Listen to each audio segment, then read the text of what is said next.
This is Ryan Cantor, and we're going to dive deeper into Clemson's spring game. Doing that with me is Houston Burnett. Houston is a writer for Rubbin' the Rock. He's got a lot of great insights, and he's going to share some of them with us here now. Houston, thanks for joining. Absolutely, man. Super happy to be on here. Yeah, it's awesome. We appreciate it. So let's start big picture. I kind of changed my opinion a little bit after rewatching, but upon first watching the spring game live, I was a little kind of disappointed in how many just like quick wide receiver screens there were. There were not as many shots downfield as I expected, and we weren't really that explosive. Again, I kind of changed my view a little bit after rewatch, but um, I don't know. I was a little underwhelmed by the scheme and the explosive. Maybe not the scheme, but just kind of how it played out. Did you share that initial feeling, or did you have different No, thoughts? I think this was a pretty typical spring game. I mean, a lot of people forget the 2011 spring game. I was at the 2011 spring game, and I had the exact same feeling you did. I was just like, this looks whatever. I was coming off the feeling of Taj Boyd's last two games in 2010, where he sucked against South Carolina and South Florida. I was just like, this is nothing, and things exploded. And I feel kind of like this was in the same vein offensively. You're not going to show your full offense. You don't have your full offense. I mean, look, you're down 7 receivers, whether it be injury or just sitting out for precaution. You're down your best running back. You're going to have some real contributors come in, and then on top of that, I would be shocked if that was the full play sheet of what they were going through.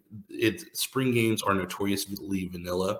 It's just getting the basics down, and this is the second month of this install. I think overall it was well. I know that Cade had 2 picks. One was just a phenomenal play by the defense. There's just no other way to put it. And the other was a questionable decision, but you're going to have those things in spring games. Trevor and Deshaun both threw picks in the spring games. It's whatever as far as that goes. And I just feel like the offense that's currently at right now, especially at wide receiver, it's not going to be the same. It's definitely not going to be the same by the time we get to August. Especially when you start getting these bodies back. So overall, look, I'm not going to give it like A+ gleaming stars, but I don't feel like it's something to, put ashes on your forehead and tear your clothes or anything. What a reference.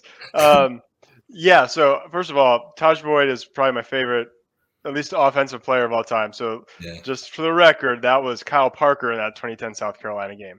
Well, now I do remember at the end of that 2010 game, I was on the hill for that one. It was towards the end of the game. They put him in. He had a fumble. I was just like, oh my gosh, this is the worst. So Fair um, enough. Fair yeah. enough. So you talked a little bit about the quarterback play, and there was 4 picks in the game, so it wasn't that good. Klubnik, I didn't think he was as sharp. Didn't hit on the explosive plays. Missed one to Cole Turner that probably should have hit for a big gainer. Toriano Pride was able to catch up, break it up. So kudos to him.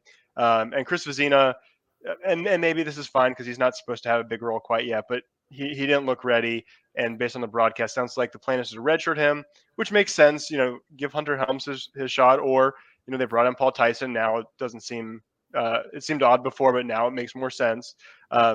So any concern at all about the quarterbacks, or maybe just your expectations out of the quarterback room this year? I think with Cade, it's just you look at his post game interview, and he was very even keel with it. He knows that he's got things to improve on.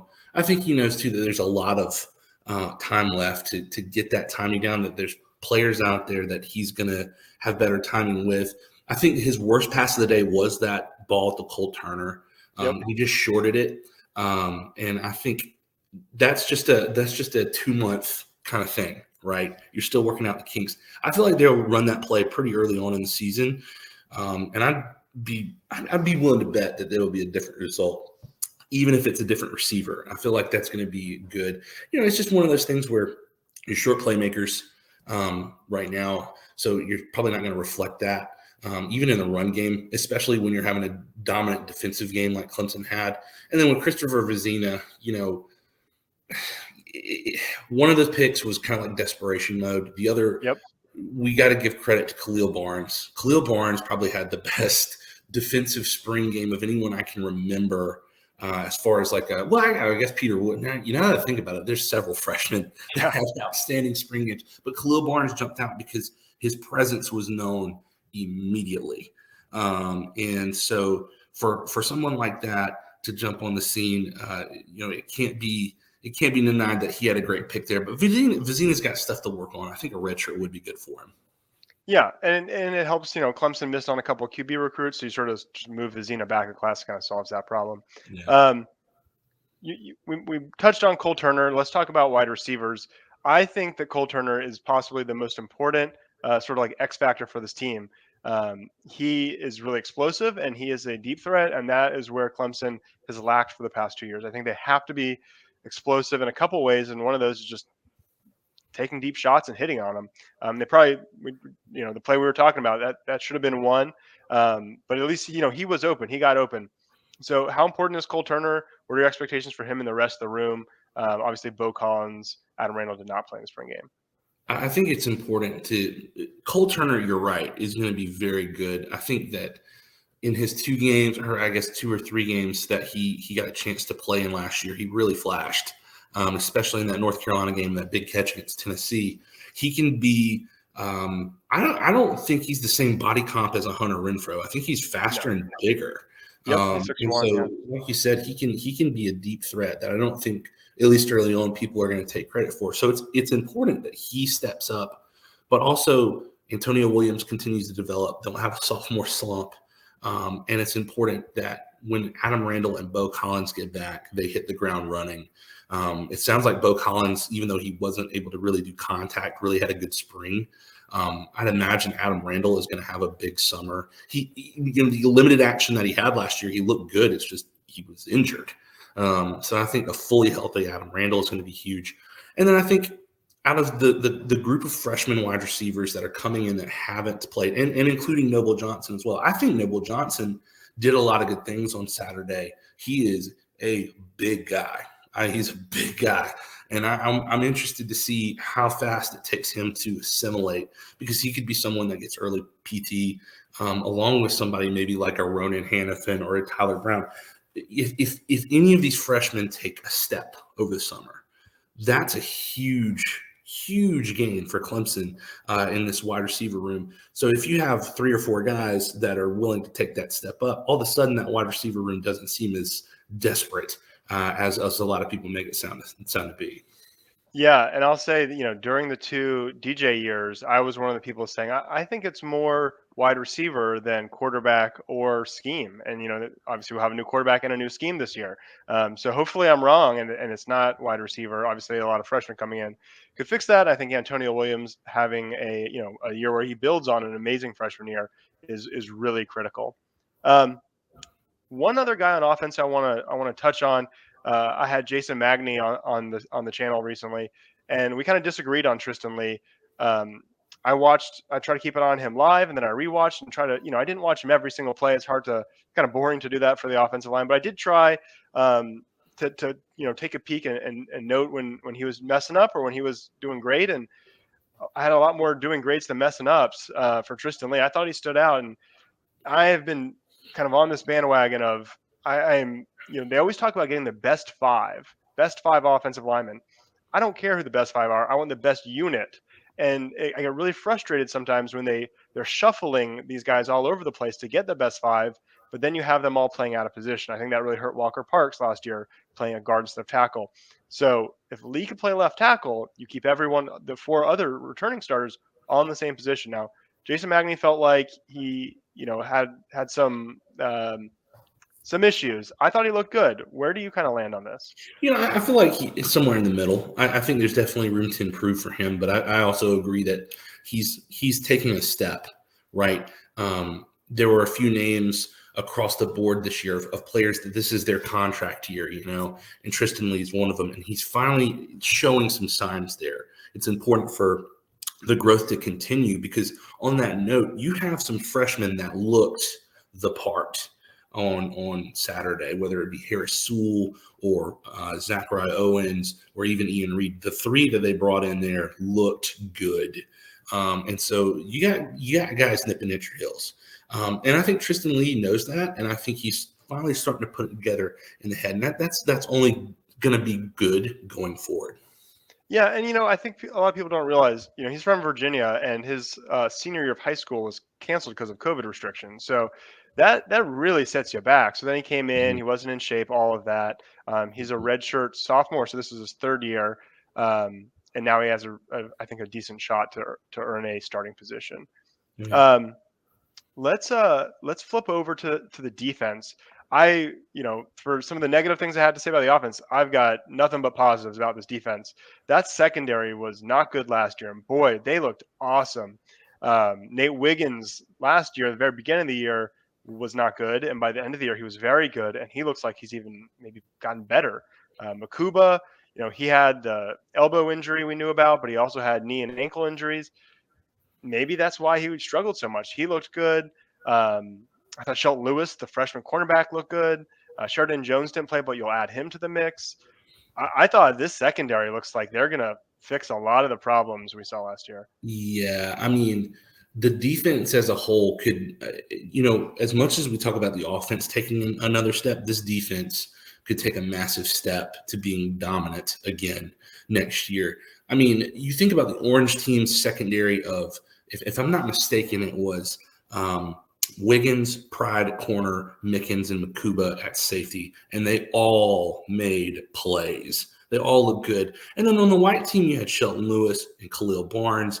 I can't recall who was playing at safety, but they seemed to play really well as well. And Malcolm Green was out there balling out. And then, correct me if I'm wrong, was Jamal Anderson listed at nickel, or was he a linebacker? Because for his size, he can shift around the field almost in a way. I don't want to put too many expectations, but in a way that Isaiah Simmons could with his size. He played really well. So the perimeter of this defense looked really good on Saturday. Yeah, Jamal Anderson, I'm not sure is listed technically, but he was the one who made the tip that caused the R.J. Mickens interception. Um, Yeah, so I thought they were great. One thing that I was keeping an eye on was defensive end. We've had Mascoll on the team for 5 years. This will be year 6. They say he's going to be the starter. So I was hoping to see, a big step change in performance. I thought he looked fine, but I'm not sure that he was dominant. I thought Cade Denhoff stood out maybe a little bit more. He had 2 sacks, and then maybe more than anyone, or close to anyone on the field at all. I thought Peter Woods was all that hype was real. So I'm curious what you thought of the defensive ends, Peter Woods, who's a tackle, and where did they get Peter Woods on the field? I mean, I think we were talking about this off the air, and it's going to be interesting to see going into the offseason because you have some guys behind Mascoll and Thomas that have at least shown they can flash. Like Denhoff, I think Jaheim Lawson played really well. He's probably going to be more of a situational defensive end going in on the field, which is totally fine as far as that goes. But if you're looking for a consistent, much like we were saying for the offensive line, the best 5, if you're looking for the best 4 to put on the field and you have a guy that's a tweener right now with his size, it would behoove you to maybe get some reps for Peter Woods at defensive end. Because you think about Mascoll being fine and good, and you have XT who, when he was on the field last year and wasn't injured, looked really good. Now if you have Xavier Thomas and Tyler Davis and Rook, and all of a sudden you put Peter Woods at a left or right tackle, that's a pretty fearsome full defense. Not count. We haven't even talked about the linebackers. That has got the makings of being an elite level defense next year. And I would think it would be wise for the staff to think about ways to, even if it's a way to shift him around to keep that offense guessing. I think that's one wrinkle that this defense can play with this year. Yeah, I expect him to do that. It's interesting that they didn't do it already, but perhaps that's because of folks who are out for the spring. Yeah. Just get him in the flow before you start moving his positions. What it sounded like, but I think he's a guy that you potentially move. So, kind of to wrap it up, my big takeaways for the offense defense. I didn't think the offense was bad, but I think maybe I was a little unfair in that I just expected, from average at best to elite immediately.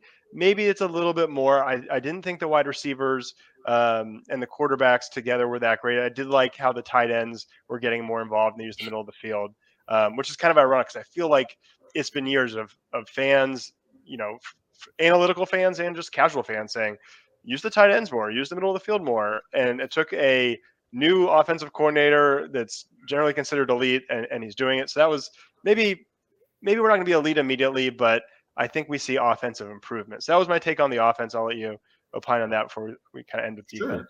Well, I mean, you think about it, even with as bad as the offense was last year, per Clemson standards, right? They made a jump from the mid 100s to the 70s. That's a pretty significant jump to be mid. Now, if you consider that you've made a change at quarterback, a change at offensive coordinator, you have a healthy team, you have just some more playmakers, I would think that's going to be more of a jump than just 30 spots up into being the top 40. A top 20 offense can get this team within playoff and knock on wood. I got a wooden farmer's table here. But knock on wood. Potentially, we'll say something that rhymes with Patty run here. And so you have that, and then you have the potential. Well, we'll get to the defense in a minute. I just think there's a lot of optimism to come away with this. Is it something that's going to flash? It may be like 2011. It took that offense to the Auburn game, second quarter of that Auburn game, to really start to flash in 2011. And that could be the case this year. It might be something that it's the second quarter or third quarter of the Florida State game that everything comes into motion and things really start to take off. It wouldn't surprise me at all. But I think there's a lot to be positive here. I think there's a lot of depth at positions that nobody's talking about, like offensive line has depth, and running back has depth. So I think that's huge going into the next year for offense.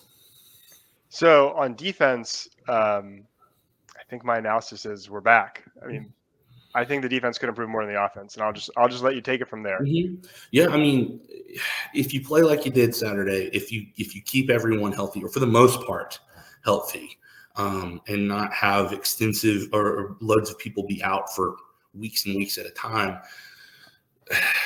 there's not a team on the schedule this year that I don't think that we can completely suffocate. You get your two toughest games, at least from eyeballing the schedule at home, with Florida State and Notre Dame. Yeah, you got to go to Miami and NC State and South Carolina, but those are teams that you can absolutely have a chance to handle your business, especially with an improved secondary that is hungry to prove people wrong next year. So I'm excited for that position. I think for me, I'm cheering more for it for validation for Wes Goodwin. I know that choice for him to be DC wasn't made without knowledge that he is a truly good defensive coordinator. So to be able to come out this year and really just handle everything and have an elite defense, I think that would make a lot of people really happy. Yeah, definitely rooting for him. I think that second year goes, you learn a lot that first year, and they've got health, they've got a ton of talent. I'm excited to watch defense. Houston, thank you so much for joining. I really appreciate it. Definitely go read his stuff over on rubbingtherock.com.